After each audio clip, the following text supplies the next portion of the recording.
Richard Burns Rally is the GOAT of all rally games. At least that's what everyone's told me since I started back in sim racing. And in 2022, I finally got a chance to try it out. And what I found was that it's great, but maybe not as great as everybody says it is. Now, I've spent a lot more time playing Richard Burns Rally since then, along with sinking many hours into our current Gen Rally titles, Dirt Rally 2.0 and right now WRC Generations. So I thought I'd see how Richard Burns Rally stacks up against these modern games and really if it's actually maybe a little bit overrated.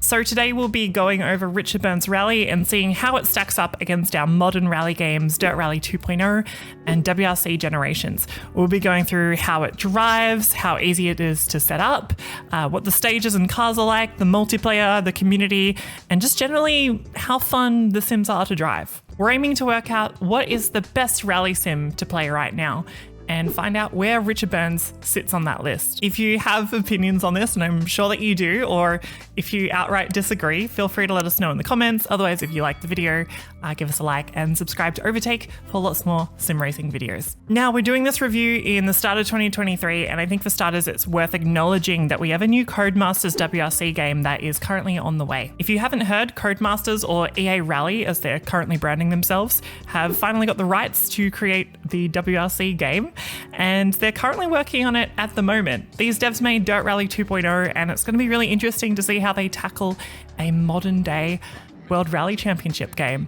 We don't have any footage or release date or anything, but we're expecting something probably pretty soon, so just keep an eye on that. The second thing to acknowledge is that Richard Burns Rally is almost 20 years old, and we could be playing a vanilla version of the game, but really in 2023, what you'll be wanting to do is play a modded version of the game. The most popular version that I've seen around at the moment is a Hungarian mod called Rally Sim Fans, and that's the one that we'll be using today for this review. You can download this modded game from rallysimfans.hu.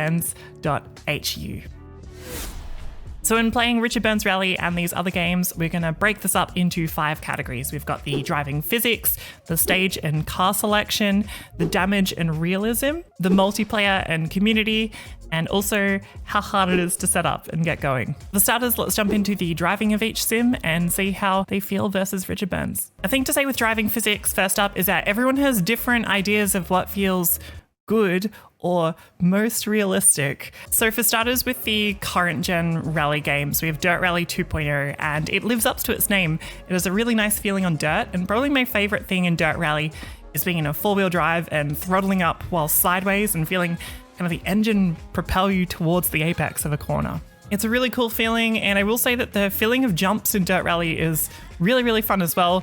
The landings are super tough and easy to completely lose control on. But my least favorite part of Dirt Rally is probably the asphalt physics. As soon as you get onto the road, the car gets quite slippery, and in Dirt Rally it feels like the car's sort of sliding on top of the road rather than really kind of gripping into it. The opposite is true for WRC Generations. I've found WRC to actually feel a lot of fun on asphalt. The cars feel lightning quick and super glued to the ground, even though you can break them sideways when you need to. That's probably the most fun part of WRC Generations, because honestly, the gravel and snow physics aren't my favorite, I guess. The cars feel nice to slide, but they don't feel like they're actually sinking into the gravel, which is a feeling that I get when I'm playing Dirt Rally. The cars are super fast in WRC though, as they're kind of emulating modern day WRC cars with heaps of aero and grip. Richard Burns Rally feels somewhere between those two games.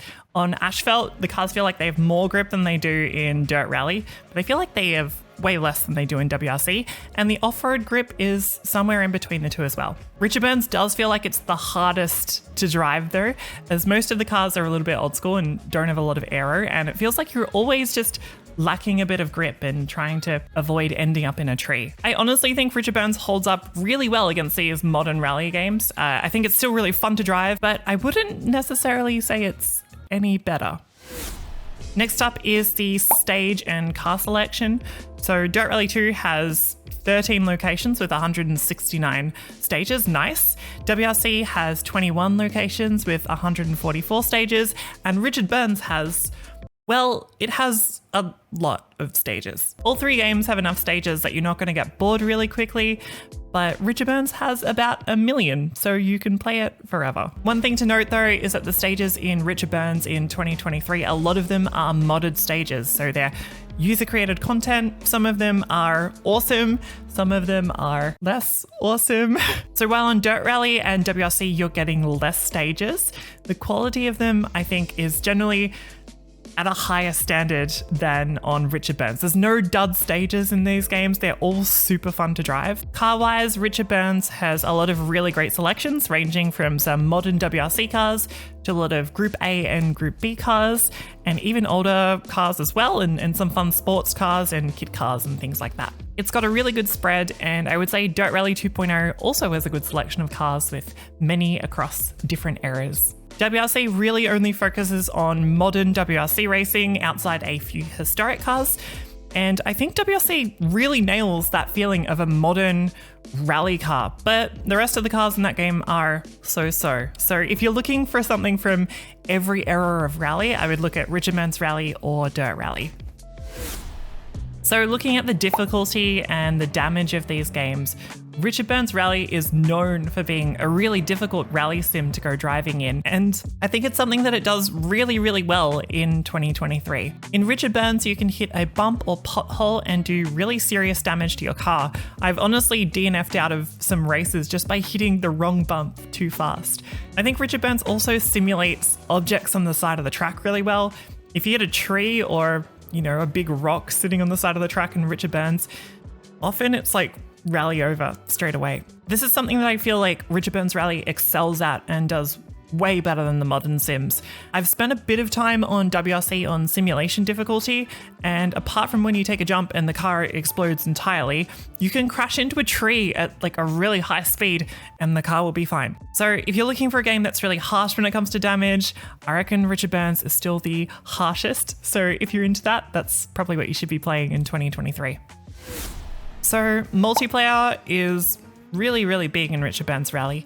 And in modern mods like Rally Sim fans, you can find user-created rallies as well as quick stages to race and many more. There's user-created championships that are made and they're often really, really well supported. You see some like Sim Rally Masters, which gets huge amounts of participation, and often they go over multiple days with many, many different stages to drive through. If we go to the modern sims do have great multiplayer as well. Dirt Rally has daily, weekly, and monthly stages and rallies to compete in, with a leaderboard and credit payouts in-game if you do well. WRC also has a leagues feature, which I haven't spent a huge amount of time playing with, but it does include an ELO ranking similar to an I rating or an ELO rating from Low Fuel Motorsport. But all in all, kind of comparing these games, Richard Burns does have the best multiplayer. The user-created content and variety of rallies is awesome, and it's still active at the moment, so I definitely recommend racing it. Okay, going into setting up the games, and this is when it gets a little tricky. Richard Burns Rally is quite tricky to set up. This game is almost 20 years old, and there's a bunch of stuff you need to go through to get it up and running on a modern system. And when installing Rally Sim Fans as a mod, you can sort through every stage and download everything, or you can pick and choose what tracks you'll be doing. Once into Richard Burns Rally, setting up the wheel is a little tricky, especially getting the rotation right. Also, the co-driver that's default with the game is frustratingly bad. They'll say like slight left, and what's a slight left? Is it like, how tight is the corner? Should I be lifting? Is it flat? What do I do? So you'll probably want to update the co-driver as well in Richard Burns Rally with someone who uses maybe numbers, which is probably what you're more used to if you play the other sim games. Throttle, triple caution! Caution. Once you're all set up, just hope the game works fine. I've had a few game crashes while playing Richard Burns. Generally, it's pretty stable, so I don't have a huge amount to complain about. Another pro of running Richard Burns Rally is that it's old and it'll run on a potato computer. So if you don't have a great graphics card and you're worried about your graphics and your frame rate, it'll probably run a lot smoother than Dirt Rally and WRC Generations. Richard Burns Rally is honestly one of a few sim games that's going to make it to the 2-decade mark with a community that's still really active. I was talking to my partner about it, and we realized that there was really a golden era of sim racing in the early noughties, and Richard Burns Rally sits right in the middle of it. In 2002, Grand Prix 4 was released. In 2003, NASCAR Racing 2003 was released. And in 2004, Richard Burns Rally was released. All three of these games were fantastic sim racing games with amazing features and a great simulation of car racing. And while making this video, that's what I came to think about. Richard Burns is still active today, and it's almost been 20 years since it came out. Any game that survives for 20 years and still remains relevant and played is really, really cool. For the time that this game has sat at the top of sim racing and rally racing, we have to acknowledge that this is the greatest sim rally game of all time. So to answer this video, is Richard Burns Rally overrated? No, definitely not. It's rightfully labeled as the greatest sim rally game of all time, and it deserves it. But is it the best sim rally game to play in 2023? Honestly, I enjoy playing Dirt Rally and WRC more, but I also still love getting drawn back into Richard Burns Rally and doing some long form, terrifying, scary sim racing. Thanks for watching today. I hope this was interesting. If you're mad at me for not unconditionally loving Richard Burns Rally, feel free to spam me in the comments. I really love all three games, so it's been a lot of fun. If you liked the video, give us a like and subscribe to Overtake for more sim racing videos. We'll see you next time. Bye-bye.